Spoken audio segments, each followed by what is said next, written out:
Salut à vous tous, les amis du Club 700 et tous les autres sympathisants. Alors, qu'est-ce qui se passe aujourd'hui? Les nouvelles ne sont pas bonnes. D'abord, d'ailleurs, elles sont très tristes. Vraiment tristes. Il n'est pas facile d'écouter le nombre de personnes qui meurent aujourd'hui. On se poserait même la question, toutes ces personnes, elles vont où? Est-ce qu'elles s'étaient préparées vraiment pour faire face à l'éternité? Mais pourquoi ce tumulte? C'est ce que j'ai pensé. Et c'est dans le psaume 2. Le psaume 2 nous dit, pourquoi ce tumulte parmi les nations et ces vaines pensées parmi les rois? C'est une question que Dieu pose. Pourquoi ce tumulte? Pourquoi des vaines pensées aujourd'hui parmi le peuple? Pourquoi les rois de la terre se liguent-ils? Et les princes aussi. Et ils disent, brisons leurs liens. Séparons-nous.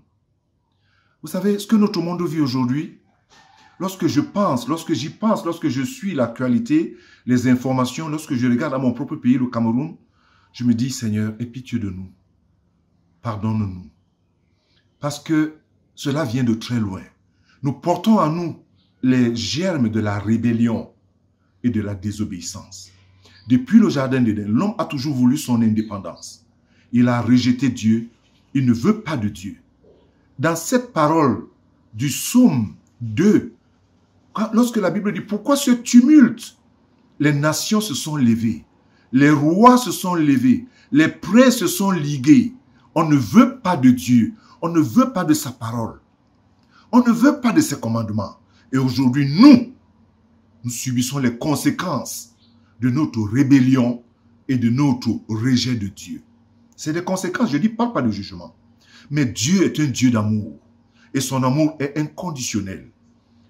On se pose vraiment des questions. Où est-ce qu'on va arriver? Et puis je me suis dit, en fait, la rébellion que nous portons et le rejet de Dieu, ce sont les conséquences de ce que notre monde vit aujourd'hui. Et j'ai dit, c'est de l'irresponsabilité. Nous ne voulons pas de Dieu. Aujourd'hui, nous sommes là, nous faisons face à une situation dont nous n'avons pas de réponse. Mais l'amour de Dieu est inconditionnel. Il reste le même.